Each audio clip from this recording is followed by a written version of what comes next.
Hello, everybody, and welcome to the Makers in Minnesota podcast. I'm Stephanie Hanson.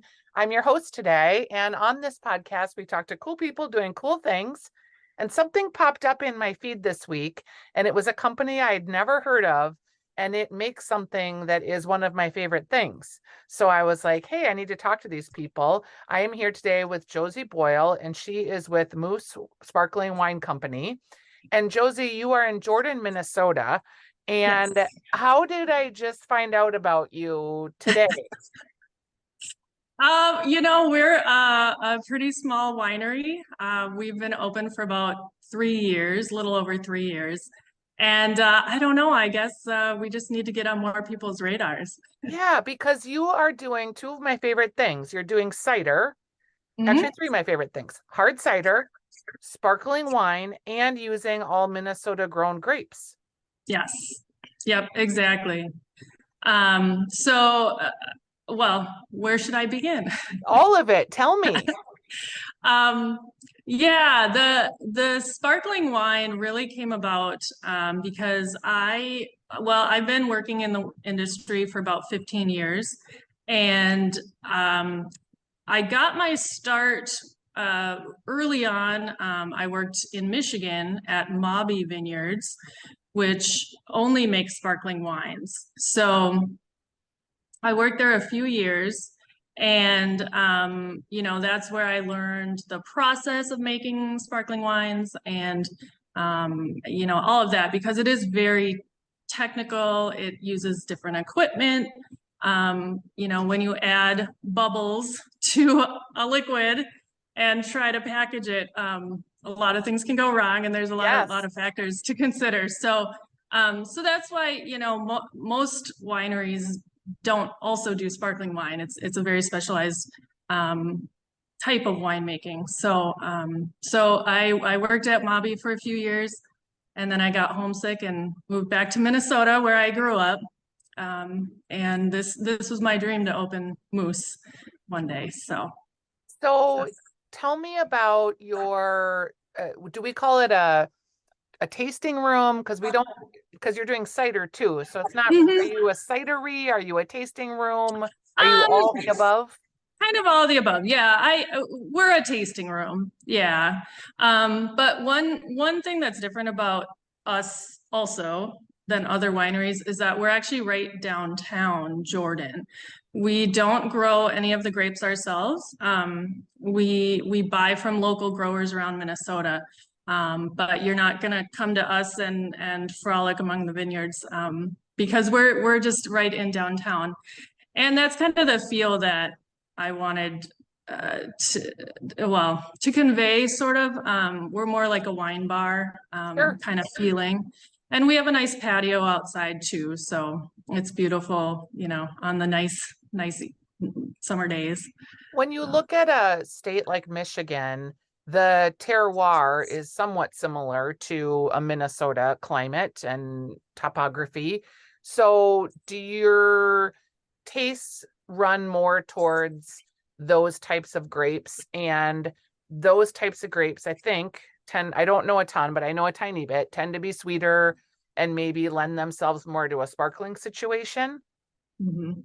Well, um, it's really more of in Michigan, we were using mostly European varieties. The Traverse City area is right on Lake Michigan, so you get the lake effect. They don't get quite as cold in the winter. So they can grow varieties like Chardonnay and Pinot Noir, um, and even like some Merlot. But So I was really using the European varieties.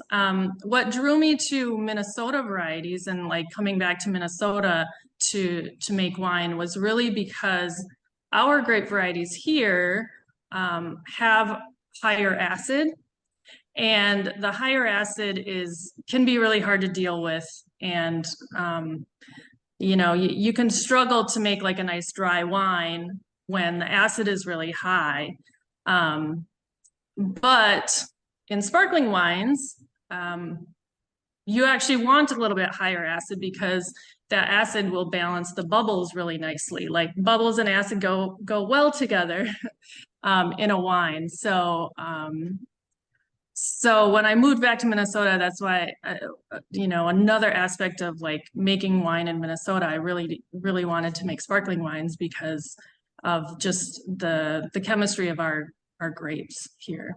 So one thing that attracted me to you was this press release I got. I'm somewhat obsessed Yes. with advent calendars. I don't know why, Yes. but I just feel like they're so fun.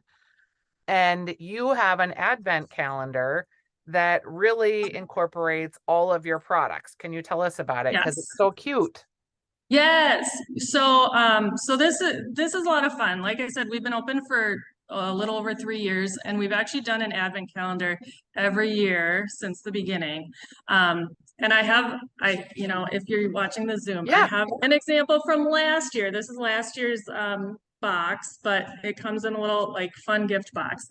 But the idea is what we call it 12 days of bubbly. And it's a case of half bottles. And basically, it's a range of all of our sparkling wines and ciders that we make throughout the year. So, since last basically December or January, I've been bottling and putting away half bottles for our 12 Days of Bubbly Advent calendar that we're going to be releasing here in November. But yeah, it's a lot of fun. It's just a way to try a bunch of different types of sparkling wines that we make. Because since we specialize in sparkling wines, we do, everything from méthode champenoise or the champagne method where it's bottle fermented and aged. We do Prosecco style wines. So those are tank fermented to create the bubbles. And then we also do some forced carbonated wines as well. And then we have a hard cider in there. So yeah, it's, people love it. It's fun to like open each wine every day or every other day and get something new to try. It's so smart too, because I don't know, gimmicks work, right? Like I'd never heard of you guys. And I was like, Right. A, this advent calendar is real cute. B, it's a local company that I've never heard of, and they're making my favorite product. How did this happen? Yeah. So when you look at how did you get the marketing idea? Just Well, just since I love advent calendars too, like, and you have the Costco wine advent calendar yeah, that's super popular, and all kinds of things. You can get one for perfume and chocolate and everything. And even as a kid, when you're opening the little door to get a little toy or whatever. I mean, everybody loves advent calendars. So it was just something that I thought of that first year, and I love making them, and it's fun to release them every holiday season. yeah, I think that's why I like it too, because as an adult, the holidays become sort of joyless sometimes. Like it's more about like you got to buy all these gifts and you're trying to pack all the family stuff in and spend time with everybody. And I feel like the advent calendar is just like a small moment of your day that just gives you that little joy of surprise and delight that is really what the holidays are about. And when you're an adult, you miss that a lot. Right, exactly. Yeah. The holidays, like as an adult, they can fly by so fast. And it is a time of joy, and like it can be a time of just having fun and enjoying the snow actually, and enjoying the cold and cozying up inside. So it's nice to have something to look forward to. At the end of the day, you can open your bottle of wine, and it's not a full bottle, so I feel like the half bottles are a manageable size. So even Yes. if you're like by yourself, or you have your husband or wife or partner or friend or whoever, Yep. you can like share it with, and it's not overwhelming. It's not an overwhelming amount of wine. Right. Okay. So let's pretend that you are working for the travel bureau of Jordan, Minnesota, and you're Okay. going to try to like create a fun day or outing for us to come to Jordan. If it Yes. was you and you were with a gal pal or your spouse or whatever, what would be like a fun, full day of things to do in Jordan, including yours, of course? Yeah, of course. So stop at Mousse, of course. But we actually have a lot of good stuff. And this is a great time to come to Jordan because we have a couple of pumpkin patches. Down here, we have Minnesota Harvest, which is a really great apple orchard that the Ferguson family just took it over a couple years ago. And so they kind of made it all brand new. So the apple orchard's a lot of fun. We have Minnesota's largest candy store, We of sure course, do. right down the road. So that's a big draw. And that's like, even if you don't like candy, it's just a sight to see. Um, and then, of course, in downtown Jordan, we have some really nice boutiques. So if you are coming in with your girlfriends, Bluff Creek Boutique, Sassy Cat, and Neon Orchid, and even the Winery Floral. There's a nice florist that has a little gift shop. So there's some fun shopping to do for sure. And I should mention that we're for the deer opener on November 4th. We are the downtown businesses are having a little event. So if you wear your blaze orange, you can get some deals here. Cute. So you can make a day out of it, really. And yeah, we have I a lot love it. going on.